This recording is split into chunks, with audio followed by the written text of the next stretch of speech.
Hello, આજે આપણે ગુજરાતી સુખડી બનાવીશું. સુખડી બનાવવા માટે આપણે 3 વસ્તુ તો વાપરતા જ હોઈએ, પણ એના સિવાય એક સ્પેશિયલ વસ્તુ યુઝ કરીને આપણે સુખડી બનાવશું, જેનાથી એકદમ સોફ્ટ અને મોઢામાં મૂકતા જ ઓગળી જાય એવી સુખડી બનશે. એના માટે એટલે આપણે એક લોયામાં ઘી લઈ લઈશું. એકદમ ધીમા ગેસે બધી વસ્તુ કરવાની છે અને એમાં આપણે 1 વાટકી લોટ ઉમેરી દઈશું અને એકદમ ધીમા ગેસે એકદમ ધીમી આંચે ધીમે શેકતા રહીશું. લોટ શેકાય ત્યાં સુધી આપણે એક ડીશમાં ઘી લગાવીને ડીશને ગ્રીસ કરીને એક બાજુ સાઈડમાં રાખી દઈશું અને એકદમ ધીમે આપણે લોટને શેકશું. લોટ બદામી કલરનો થાય ત્યારે આપણે એમાં 2 ચમચી જેટલું દૂધ એડ કરીને વ્યવસ્થિત મિક્સ કરી દઈશું.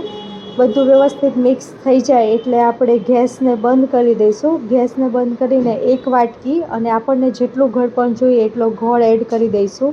ગોળ એડ કરીને બધું વ્યવસ્થિત મિક્સ કરી દઈશું. મિક્સ થઈ જાય એટલે આપણે ગ્રીસ કરેલી ડીશમાં એને વ્યવસ્થિત પાથરી દઈશું અને ઉપરથી ધીરે દબાવીને એને આપણે વ્યવસ્થિત સેટ કરી દઈશું અને ઠરી જાય એટલે એને આપણે પીસ કરી દઈશું.